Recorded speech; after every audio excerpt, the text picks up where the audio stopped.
Ya, dalam pemeriksaan itu penyidik mendalami terkait dugaan adanya aliran uang kepada yang bersangkutan. Tentu KPK juga memiliki keterangan ataupun bukti-bukti lain yang kemudian mengkonfirmasi terkait dengan dugaan tersebut. Nah, ini masih akan terus didalami, termasuk juga penyidik pasti akan melakukan konfirmasi baik kepada saksi-saksi lainnya ataupun dari dokumen maupun bukti-bukti elektronik lainnya.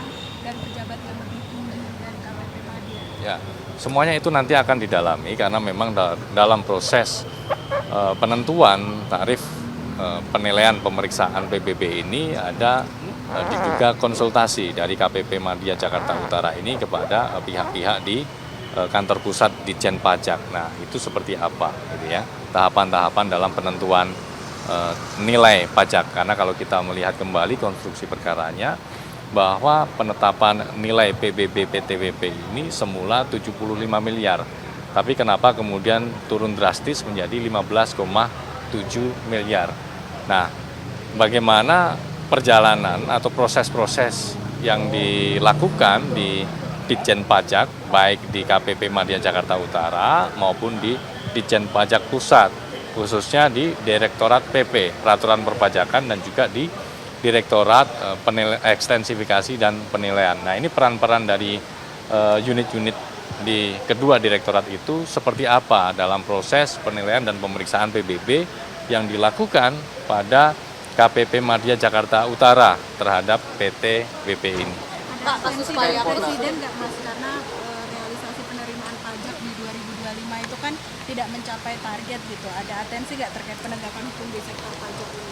Yang pertama, tentu kita prihatin dengan adanya korupsi di sektor pajak, apalagi kalau kita melihat capaian penerimaan pajak tahun lalu tidak tercapai dan kita juga sedang mengalami defisit fiskal juga. Nah, tentu kami berharap penanganan perkara di sektor pajak ini menjadi momentum untuk melakukan perbaikan secara menyeluruh.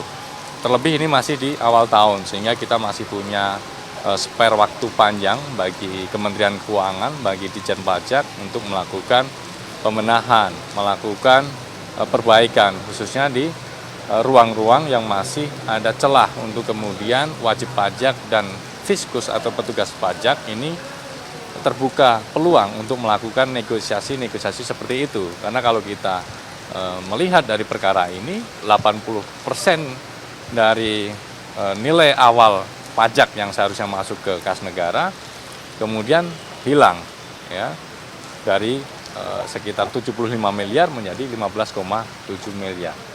Mas, terkait dengan kuota haji dong Mas. Pajak dulu nih, pajak ada lagi ya? Jadi hari ini datang ke sini tuh buat jadi saksi juga sekalian. Untuk kehadiran hari ini terkait dengan rapat koordinasi di sektor pencegahan, khususnya berkaitan dengan importasi energi, ya, sehingga dalam rakor ini juga ada beberapa pihak lain, tidak hanya dari Kementerian Keuangan yang diundang untuk mendengarkan paparan dari KPK, khususnya berkaitan dengan kajian CRA, Corruption Risk Assessment, dalam proses-proses importasi energi tersebut.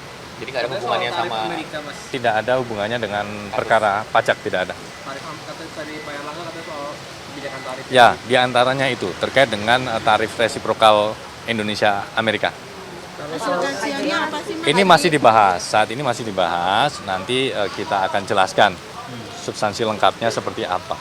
Itu. Haji Mas. Sebentar. Kenapa?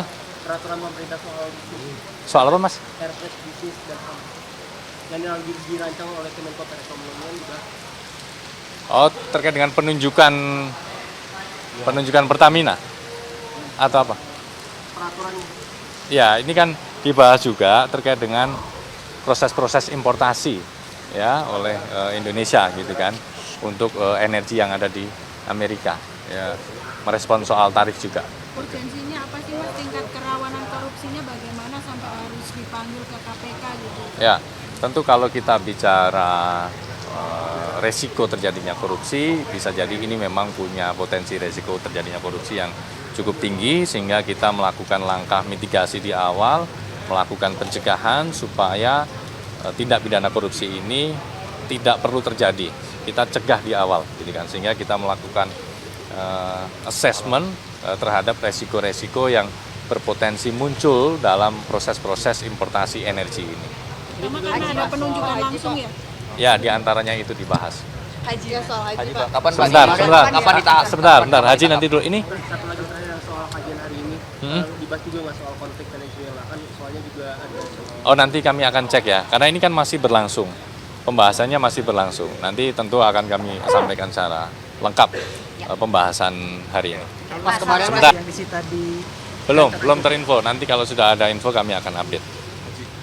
Haji, Mas, Haji, soal oke. kemarin kan Ketua Bidang Ekonomi PBNU diperiksa dan Ya. beliau setelah diperiksa membantah sebantah-bantahnya bahwa ada aliran dana yang masuk baik ke pribadi ataupun ke PBNU sebagai organisasi. Nah, sebetulnya KPK memiliki keyakinan seperti apa sih Mas? Karena kan KPK sebelumnya juga udah bilang bahwa pemeriksaan itu terkait dengan dana. Gitu. Ya, dalam pemeriksaan itu penyidik mendalami terkait dugaan adanya aliran uang kepada yang bersangkutan.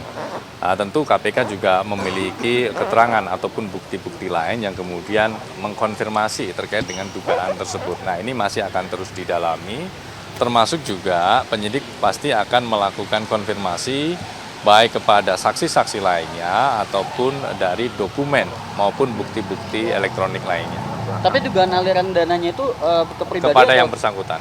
Oh, ke pribadi berarti ya Mas? Ya? Mas, ini kapan rencananya sudah ada agenda belum terkait dengan pemeriksaan? Belum, pihak nanti unsur? kami akan sampaikan update-nya jika sudah ada jadwal pemanggilannya.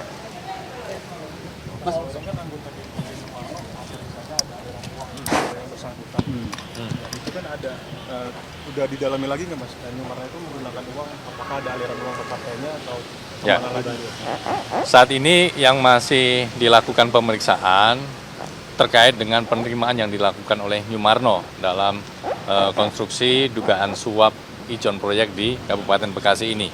Kita belum menelusuri lebih lanjut terkait dengan aliran-aliran berikutnya dari Nyumarno ini untuk siapa lagi. Gitu ya. Jadi ini masih di layer 1. Mas, kalau si Iin Farihin, nah itu kan kemarin hasil rilisnya dijelaskan oleh KPK bahwa yang bersangkutan didalami soal hubungannya dengan HM Kunang, ayah dari Ade Kuswara. Ya. Sebetulnya hubungan seperti apa Mas antara kedua orang ini Mas? Ya.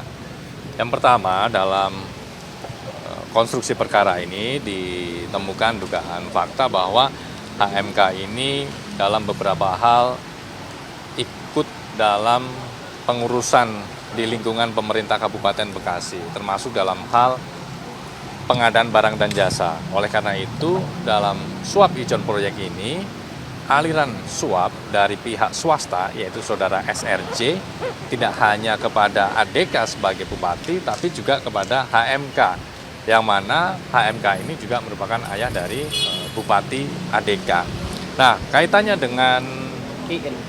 saksi Iin yang kemarin dipanggil adalah terkait dengan dugaan proyek-proyek pekerjaan yang ada di Bekasi, karena diduga Iin ini juga terafiliasi dengan beberapa vendor, beberapa penyedia barang dan jasa yang juga mengerjakan sejumlah proyek di Bekasi, termasuk nanti terkait dengan aliran-aliran uangnya tersebut. Berarti Iin ini berkomunikasi intens dengan HM Kunang gitu ya Mas dalam dalam setiap proyek yang digarapnya gitu. Betul, itu ada komunikasi-komunikasi yang kemudian juga kami capture, yang tentunya dalam proses pemeriksaan kepada saksi itu juga akan diklarifikasi, akan didalami. Pak, berarti untuk kasus korupsi kuota haji kan Pak Yakub nanti akan ada infonya untuk pemeriksaan ya Mas? Ya, nanti kami akan Apakah infokan. ada saksi-saksi lain mungkin yang mau diperiksa juga?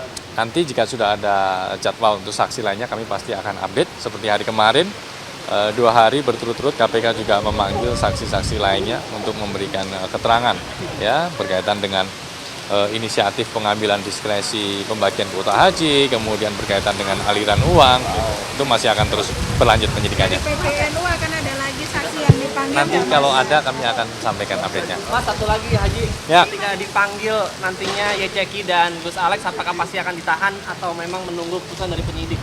Ya, nanti kita lihat kebutuhan dalam proses penyidikan ya untuk penahanan seseorang. Nanti kapan, nanti kami pasti akan sampaikan. Berarti sekarang belum perlu. Saat ini belum ada pemanggilan kepada yang bersangkutan. Nanti jika sudah ada pemanggilan kepada saudara JCQ dan saudara IAA dalam kapasitas dalam statusnya sebagai tersangka, nanti kami akan sampaikan. Oke ya, oke. Subscribe, share, like, and comment. Subscribe, share, like, and comment. Subscribe, share, like, and comment. Subscribe, share, like, and comment. Subscribe, share, like, and comment.